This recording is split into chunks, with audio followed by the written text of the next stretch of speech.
Fanatics. We're still doing fall cleanup here. Just using my Fiskars loppers. I think these my what's that? I think it's 2 or 3 inch, 2 and 3. Well, it's almost a 3-inch lopper.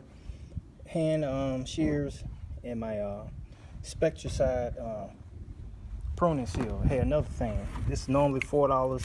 Like I said, I always wait till the fall to get my stuff. Got it at Walmart for 99 cents. Alright, let me show what I used it for. Okay, Yard Fanatics, this is still part of the Enjoy the Mulch series I'm doing. As you can see, I trimmed back my crepe myrtle. People say trim it now, trim it later, but crepe myrtle, regardless of what they say, is just like Bermuda grass. It'll bounce back. So I went ahead and trim mine because we got probably about 80% of the leaves are falling off of it.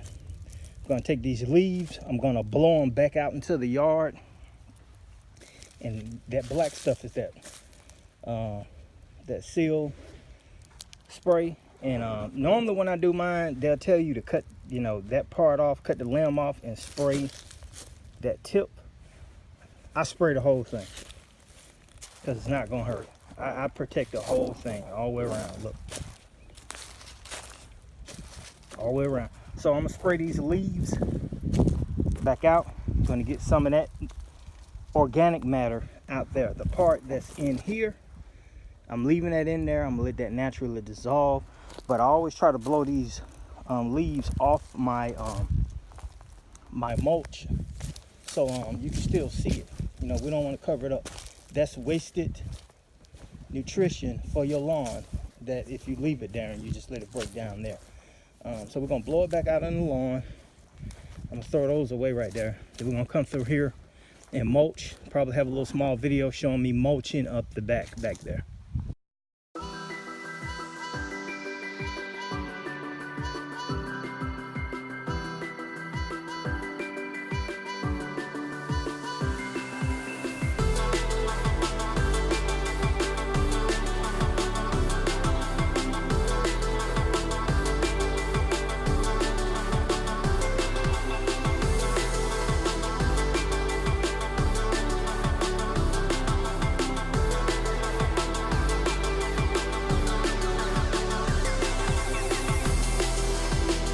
Okay, Yard Fanatics, there's a couple of things that I think you should know.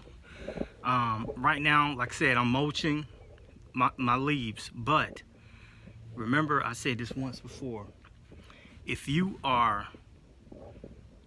whatever you cut your grass at, whatever height you had it at, that's the height you need to leave it at, okay?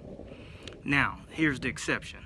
I also stated if you are mulching leaves, you can take 1/3 off every time you mulch your lawn once a week. Don't do it twice a week, but once a week. So what I've done is I actually dropped my mower down, my deck down. I think it's a 1/2 inch. So every time I'm mowing my yard, I'm actually taking off 1/2 inch. But I'm leaving my lawn at 2 inches. For a couple of reasons. The winter frost is on top of the grass. The crown of the grass is up under the dirt, okay? And my roots up under the dirt. I want to have a little insulation to protect my roots from the freeze that is coming, in other words.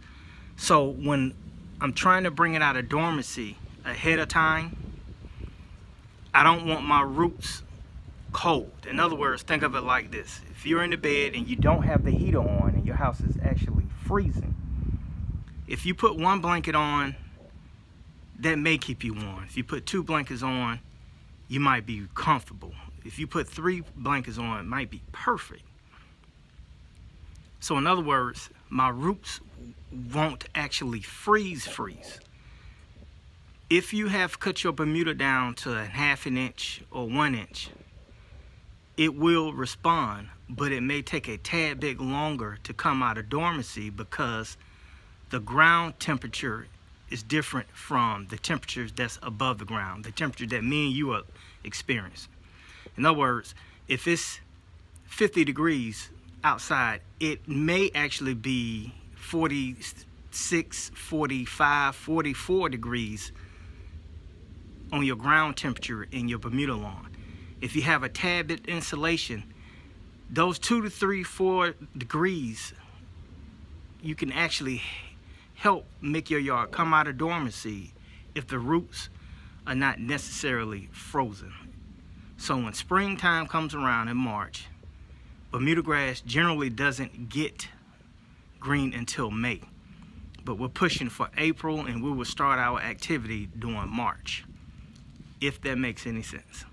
Okay, let me show you how I adjusted my mower. This is what I'm talking about when I adjust my mower. Okay, as you can see, I'm trying to get there. Each of those spacers represents roughly ½ inch. So it's 1 inch, it's 2 inches. Up under my lawnmower, I can also adjust it, but we'll worry about this right here. Now, normally I would have 3 spacers here, which means the mower be set up a ½ inch higher. But I took one off from here, put it up here. Now I'm locked in at 1 inch right there. I got a 1 inch adjustment up under the mower, so my grass, look at my finger.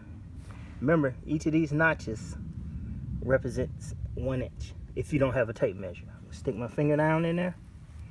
My finger is right. That grass came right here, right at the 2 inch mark. So I'm going to keep my lawn at that 2 inch mark for the rest of the winter.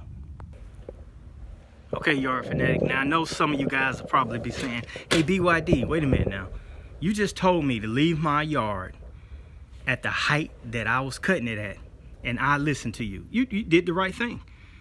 But I also said if you were mulching, this would be your opportunity to take a 4 inch Bermuda lawn down to at least 2 inches for the winter. Here's the other question. Well, what if it's at 1 inch? You could keep it at 1 inch. That's not an issue at all. I'm only trying to set a system to where I could get my yard to come out of dormancy a tad bit earlier than my neighbors. In other words, remember I was talking about crushing your neighbors?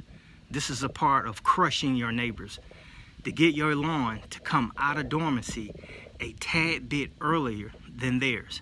No, I didn't plant any ryegrass, and I don't plan to. But yes, you can cut your Bermuda lawn down to 1 inch, down to ½ inch. But common Bermuda generally does not like the ½ inch cut.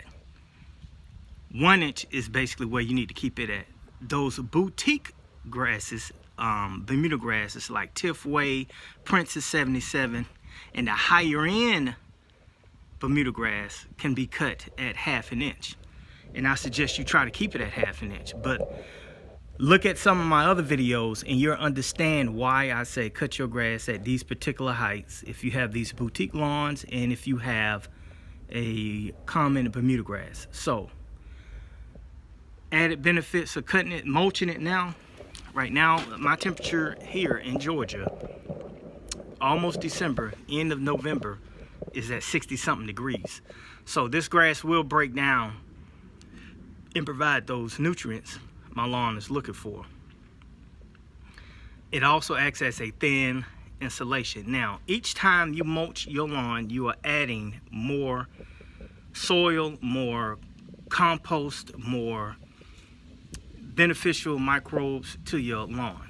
Now, I am building up my lawn. In other words, every time I crunch those leaves up, and you have to mulch them for this to work, so they can fall down through the blades to the grass surface so you won't create thatch.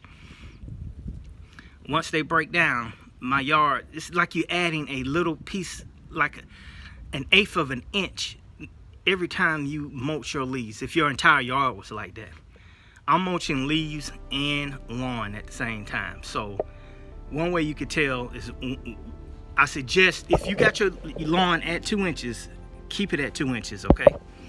And mulch only the leaves. Mine was right at 2 1/4 inches. So I'm mulching leaves and grass. So I may go over it one more time just to make sure I got everything mulched up perfectly. And while I'm mulching, you can hear the mower bog down just a little bit. And if it's bogging down too heavy, that means you're cutting too deep into the grass. A light bog down, and you should know your mowers, noises, how it sounds, means that you're doing it right. But if it's bogging down too hard, you need to come up a little bit. But these are just lawn tips that you need for your fall and winter care for your Bermuda lawn. No, it's not over. As you can see, after I cut it, it got like a little brighter. That means I took just a taste of it off. And right there where I mulched, where I blew those leaves out, some of the mulch came out. I mulched those up also. So once again, just remember, you are tuned into Bermuda Grass Central with BYD. This is Michael Bowman, and I'll talk to you soon.